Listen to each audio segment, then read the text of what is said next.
Ashe. Indeed, we truly give honor, reverence, respect to our beloved brother, elder, teacher, Babalawa Obafemi Origunwa, who is present here with us live today on the Power Lunch at high noon U.S. Central Standard Time here on Blog Talk Radio. Our live listen-in and call-in number is area code 347-215-8967. When you are ready with your question, comment, or request, please do press the number 1 on your telephone keypad, and I will be with you momentarily. Area code 731, you had your hand raised. Who's calling and where are you calling from? Good afternoon. This is Dr. Ema Sarah. Peace and blessings. Peace and blessings, beloved. How are you? I haven't talked to you in at least a year. Yes, it has been a while going through my trials and tribulations, which come to make me strong. And I'm standing. Yes, indeed. Been knocked down, but I just keep getting right back up, taking the lickings and seeking all wisdom, knowledge, and understanding. And so it is truly a blessing and an honor to be here listening to your show and your honored guest, Obafemi. Greetings to you, my dear brother. And I must say your voice is so eloquent, and I feel that your internal peace, within your spirit, it just resonates all through my spirit. And you brought up your mission, Heaven on Earth. And I was giving a mission. The name is called the Save-A-Ho Foundation. And, the acronyms, Santa Claus said ho, ho, ho. So it's having opportunities bring forth expansion, empowering others to help others excel, and then we can have heaven on earth, ho, ho, ho. And I'm hearing a lot of this resonate in the universe. I don't have any formal training by man. My training comes from the divine, and I'm on a path. And because of the stance and what I was given, I've been beaten down, I keep standing. But every time I begin my studies, it takes me to a higher and higher level. And so, therefore, I was led to call you because that's your quest, your mission, heaven on earth. Yes. And one of the things that I discovered that there was no such thing as white and black. And these words are adjectives. And as I was listening to you speaking, because there's so much misinformation out here in the universe about this and that and the other and all the fighting and bickering, but, we are one. And as a child, I was shown these things, that we are one, and, everybody took a part that was convenient for them. It's permissible through free will. And so now the challenge is bringing it all back together and connecting the dots. And so the Spirit was speaking to me while I was waiting on air.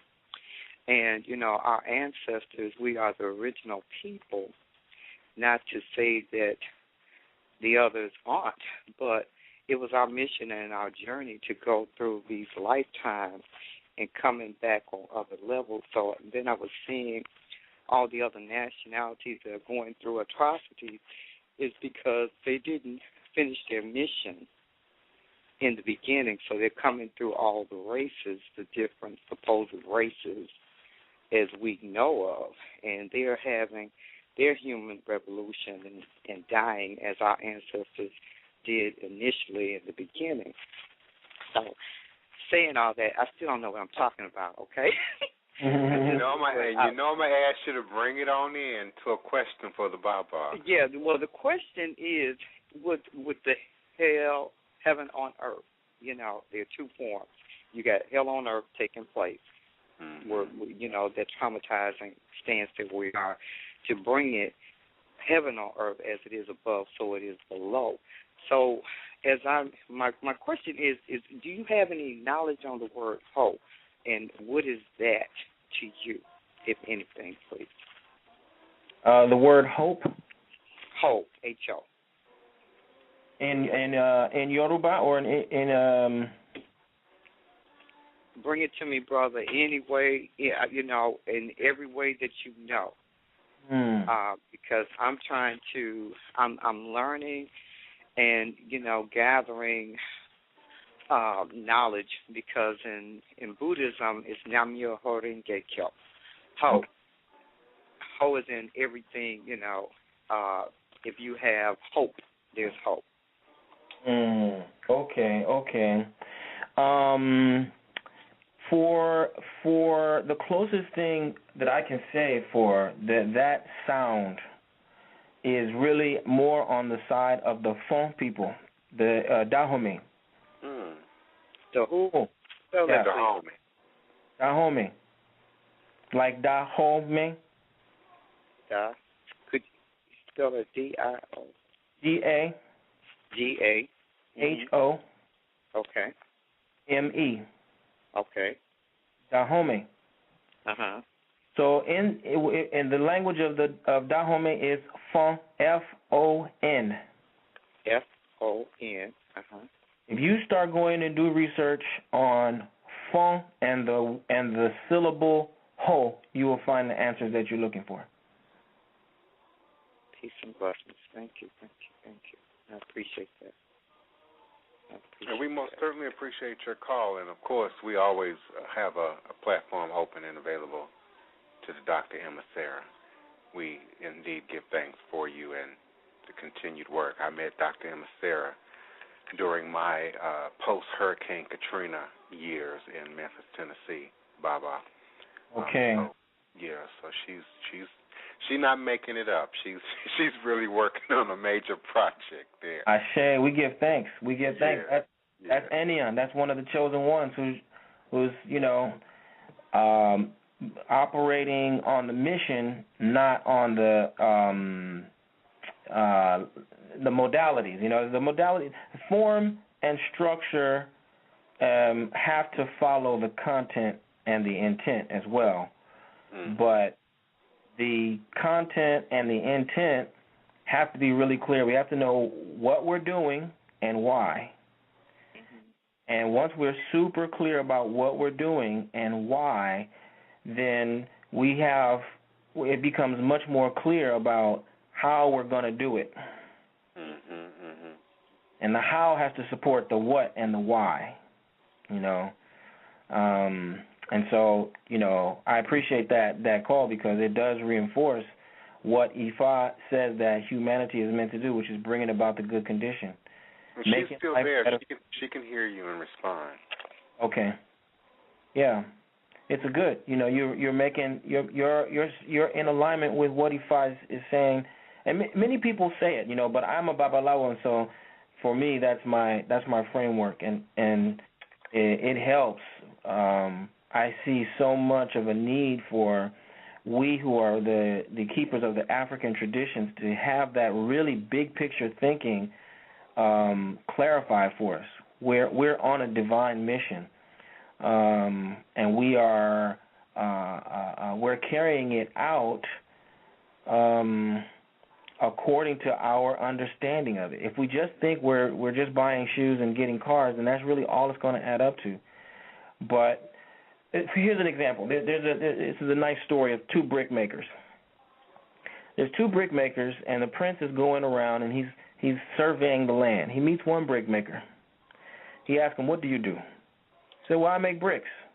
"Tell me about that." "Well, you got to get the mud and the water, and you mix it, and you have to have this many parts water, this many parts mud, and then you have to put it into the mold, and you put it in the oven at this temperature for this long, and then you take it out. If you cook it too long, it'll be this. If you don't cook it long enough, it'll be that."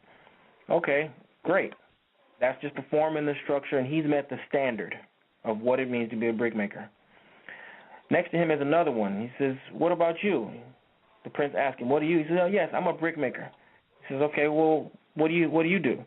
He said, "Oh, well, I'm the foundation of the whole kingdom. I'm the one who builds dreams. I'm the one who sustains all of our prayers, because the ground that we stand upon in the market, that's made of the bricks that I help make. And when the young couple wishes to have a home, and they pray and they pray and they pray, they build their house out of these bricks. And the temple, the mosque, the shrine, the church, they're all built out of these bricks. And so I am doing my part to support the great mission of life and helping people achieve their greatest ambitions. They both do the same thing. But understanding why you do what you do will put a completely different spin on how you actually carry it out. Ashe. Powerful, powerful, powerful. So I'm just led now when I, come among elders with knowledge to ask, because, Ho isn't part of the universe, and that's how I found out about the Great Mother. And I found in this journey that I don't know anything, so I had to eradicate everything in my being that I thought and held true and throw it out. And I weep sometimes because when I think about the perpetual ignorance, the state of ignorance that I was in, and those that I come in, and how we can easily dismiss anything.